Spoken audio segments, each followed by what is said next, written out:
In early June 1942, Japan's confidence was unshakable. The victories of Pearl Harbor, Malaya, and the Philippines filled Tokyo with pride. The Imperial High Command believed they had crippled the U.S. Pacific Fleet. Admiral Yamamoto's grand plan aimed to destroy the remaining American carriers. The island of Midway was the bait, a trap laid with surgical precision. Japanese officers toasted to another inevitable triumph. Tokyo's war rooms buzzed with talk of domination across the Pacific. Maps stretched from the Aleutians to Australia, glowing with red pins of conquest. Yet, unknown to them, American codebreakers had cracked their communications. The U.S. Navy was waiting, quietly, strategically, and fatally ready. What began as a confident march soon turned into a desperate struggle, and in Tokyo, pride would soon be replaced by disbelief. The Japanese fleet sailed toward Midway with unmatched strength. For carriers, Akagi, Kaga, Soryu, and Hiryu spearheaded the assault. Battleships followed, their guns gleaming in the morning sun. Admiral Nagumo believed the Americans were far away, on the surface. The Imperial Navy seemed unstoppable, but the Americans, guided by decoded messages, prepared an ambush. At Midway Atoll, U.S. planes stood ready, hidden under camouflage nets. In Washington, intelligence officers watched the signals come alive. Japan's coded AF for Midway was no longer a mystery. The stage was set for a clash that would define the Pacific War. And back in Tokyo, updates arrived wrapped in confidence. Victory will be swift, one admiral assured his peers. At dawn on June 4th, Japanese planes roared toward Midway. Bombs fell like rain upon the small island's defenses. Smoke rose, but the island held firm under fierce resistance. Admiral Nagumo ordered a second wave to finish the job, but reports soon arrived. Enemy carriers sighted to the east. Confusion gripped the command bridge. This wasn't expected. Nagumo hesitated, unsure whether to rearm for ships or continue bombing. Those moments of indecision would prove disastrous. U.S. scout planes had already found the Japanese fleet. Radio transmissions crackled with urgency. Attack now. The American counterstrike was about to begin. And in Tokyo, the first faint note of worry entered the war room. The first American attacks were clumsy and costly. Torpedo bombers flew low and slow, easy prey for Zero fighters. Many were shot down before reaching their targets. Japanese sailors cheered as burning planes crashed into the sea, but above them, unseen, dive bombers were circling higher. At 10:20 a.m., they plunged from the clouds in near silence. The attack lasted mere minutes, but it changed everything. Akagi, Kaga, and Soryu were engulfed in flames. Fuel and ammunition turned each carrier into a floating inferno. Survivors leapt into the oily waters as explosions roared. A stunned Nagumo watched as his fleet crew MBL'd before his eyes. Messages sent to Tokyo were fragmented and grim. In the Imperial Navy Ministry, teletypes clicked nervously. Reports came in broken phrases. Carriers hit, fires spreading. At first, officers dismissed them as American exaggerations. But confirmation from multiple sources arrived within hours. 3 of Japan's prized carriers were gone. The air inside Tokyo's war room grew heavy and silent. Admirals stared at the wall maps, unable to speak. No one dared question Yamamoto's grand plan yet. Cigarette smoke thickened as aides shuffled papers in disbelief. The unthinkable had happened. The hunter was now the hunted. One officer whispered, "It cannot be true."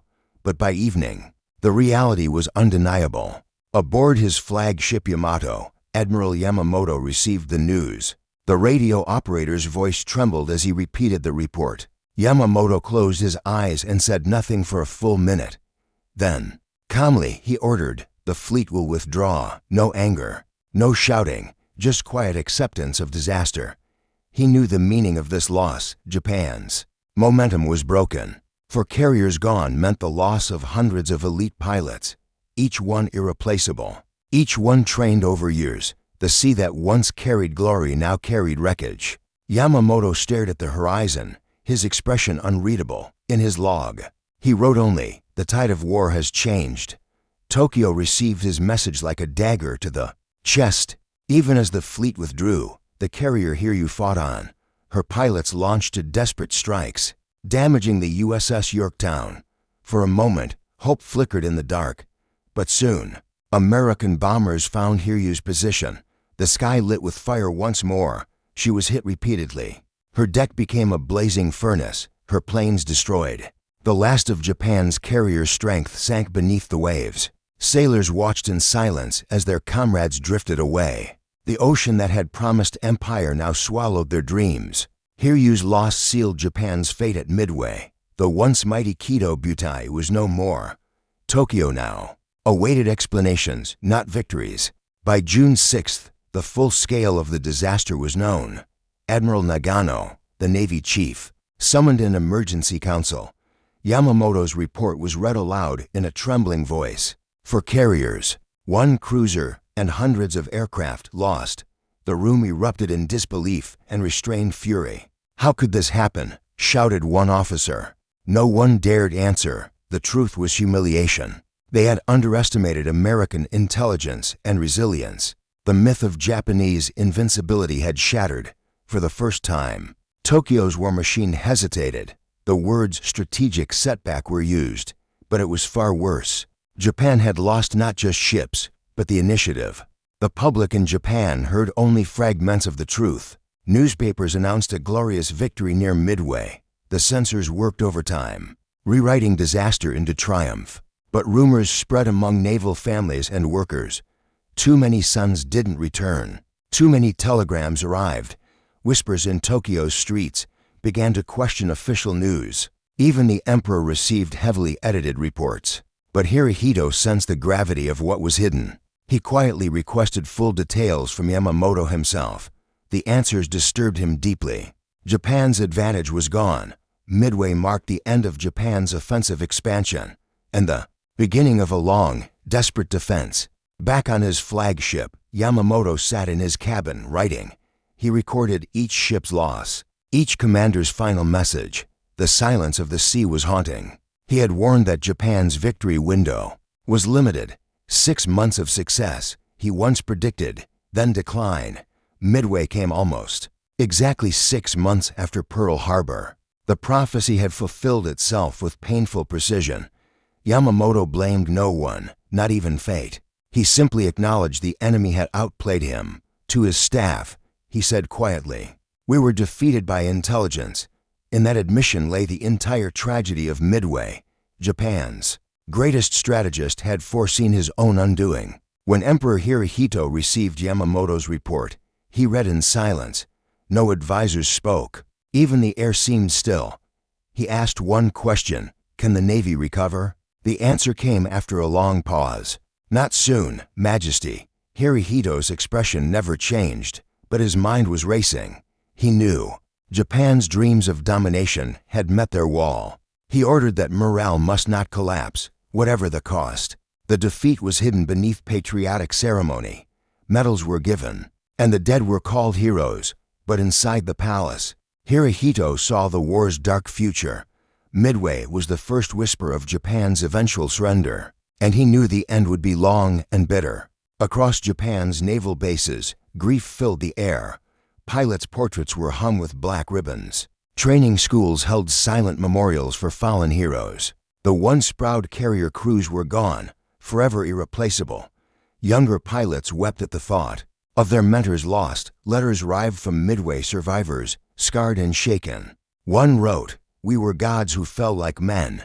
The Navy tried to rebuild, but its spirit was fractured.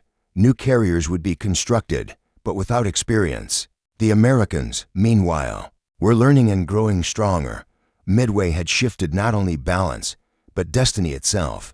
Japan's path to defeat began in that sea of fire. In the months after Midway, Japan's grand strategy unraveled. The invasion of Hawaii was canceled indefinitely. Plans for further expansion in the South Pacific were scrapped. Japan now turned to defense, building island fortresses. Every decision became reactive rather than bold. The loss of experienced pilots crippled future operations. At Guadalcanal, this weakness would soon be exposed. The Imperial Navy no longer ruled the Pacific waves. Admiral Nagumo was reassigned in quiet disgrace. and Yamamoto, though revered, knew redemption was impossible. His fleet's shadow loomed over every later defeat. Midway had changed everything, permanently. Years later, surviving officers spoke about that moment. They remembered the silence that fell when the truth arrived. No one shouted, no one cried. It was deeper than that, a silence of realization, of pride turned to regret. Many admitted they underestimated American resolve. They believed technology and spirit would always prevail. But intelligence and timing had rewritten destiny. The Battle of Midway became a lesson in humility. Japan's greatest minds learned that arrogance can sink empires. In their memoirs, they called it the day the sun dimmed, and in every retelling, the pain remained fresh. Midway was their irreversible turning point. The world would remember Midway as the pivot of the Pacific War. It turned the tide from expansion to survival for Japan. From then on, the Americans advanced island by island. The myth of Japanese invincibility was broken forever. Historians later called it the most decisive naval battle in history. For Japan's high command, it was a moment of brutal clarity. They realized they had not just lost ships, they had lost time, and time, in war, is the most unforgiving enemy. The lessons of Midway echo through military strategy even today. A victory built on intelligence, courage, and timing. For Japan, it was the day confidence gave way to reckoning, and the empire's fall quietly began in the silence after defeat.